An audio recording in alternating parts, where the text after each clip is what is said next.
SIR ప్రక్రియపై BRS working president KTR కీలక వ్యాఖ్యలు చేశారు. ఎస్ఐఆర్ ప్రక్రియ జరగడం ఇది మొదటిసారి కాదని, బీజేపీ వచ్చాక గందరగోళమైందన్నారు. ఎస్ఐఆర్ ప్రక్రియలో అక్రమాలు జరగనివ్వద్దని, ఇందులో బతుకున్న వాళ్ళను కూడా చనిపోయినట్టుగా చూపిస్తున్నారని ఆరోపించారు. బీజేపీకి ఓటేరని ముస్లిం, క్రిస్టియన్ ఓట్లు తొలగించే కుట్ర జరగొచ్చని, అలా తొలగించారు కాబట్టే బీహార్, బెంగాల్లో గలాట జరిగిందని విమర్శించారు. ఎన్నికల్లో గెలుపు కోసం బీజేపీ వ్యవస్థల్ని వాడుకుంటోందన్నారు. బీజేపీ కుట్రలు తిప్పికొట్టేందుకు బూత్ స్థాయి నుంచే కార్యకర్తలు, నాయకులు గట్టిగా పడాలని పిలుపునిచ్చారు. బీజేపీ వాళ్ళు వచ్చినాక వాళ్ళకు కొన్ని పిచ్చి పిచ్చి ఆలోచనలు ఉంటాయి. ముస్లింలు మాకు ఓట్లు వేయరు, క్రిస్టియన్లు మాకు ఓట్లు వేయరు, కాబట్టి వీళ్ళని కట్ చేయాలి, వాళ్ళకు ఒక ఆలోచన ఉంది.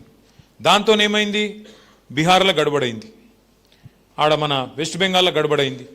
ఎందుకు గడబడైంది? మాకు ఓటు హక్కు ఉండగా, నా దగ్గర అన్ని కాయిదాలు ఉండగా కట్ చేస్తున్నారు వీళ్ళు, ఎలక్షన్ కమిషన్ కూడా పూర్తిగా ఏకపక్షంగా పనిచేస్తున్నది అని చెప్పి అక్కడ లాలూ ప్రసాద్ గారి పార్టీ ఉంటుంది, లాలూ ప్రసాద్ యాదవ్ కొడుకు పార్టీ ఉంటుంది, రాష్ట్రీయ జనతాదళ్ తేజస్వి యాదవ్ నాయకత్వం వహిస్తుంటాడు. అట్లాగే కాంగ్రెస్ రాహుల్ గాంధీ, ఆయన వెస్ట్ బెంగాల్లో మమతా బెనర్జీ, వీళ్ళందరూ గడబడి చేసిరు. మరి మన రాష్ట్రంలో ఇటువంటి కథలు చేయనియద్దు వీళ్ళను, ఎందుకంటే ఇక్కడ బీజేపీ లేదు, మన లేదు. యాడుంది బీజేపీ? ఇక్కడ ఏదో ఆ పార్లమెంట్ వచ్చినప్పుడు ఏదో గాడుపు ఆగమాగం గాడుపు తప్ప, గాయగత్తర తప్ప కింద గ్రౌండ్లు ఏం లేదు, ఉత్తదే. ఆ సోషల్ మీడియాలో ఎక్కువ, సొసైటీలో తక్కువ, వాళ్ళు బిల్డప్ తప్ప ఏముండదు. కానీ వాళ్ళు ఎదురు చూస్తారు, గోతికాడ నక్కలాగా ఎదురు చూస్తారు. యాడన్నా సందు దొరకపోతుందా, ఏదన్నా దొరకపోతుందా మనకు, ఇలా మెల్లగా ఫిట్టింగ్ పెట్టి ఏదో తిరిగా సొచ్చుక రావాలి, సనత్ నగర్లో కూడా మెల్ల గుసాయించాలి అని ఒక ఆలోచనలో వాళ్ళు ఉన్నారు.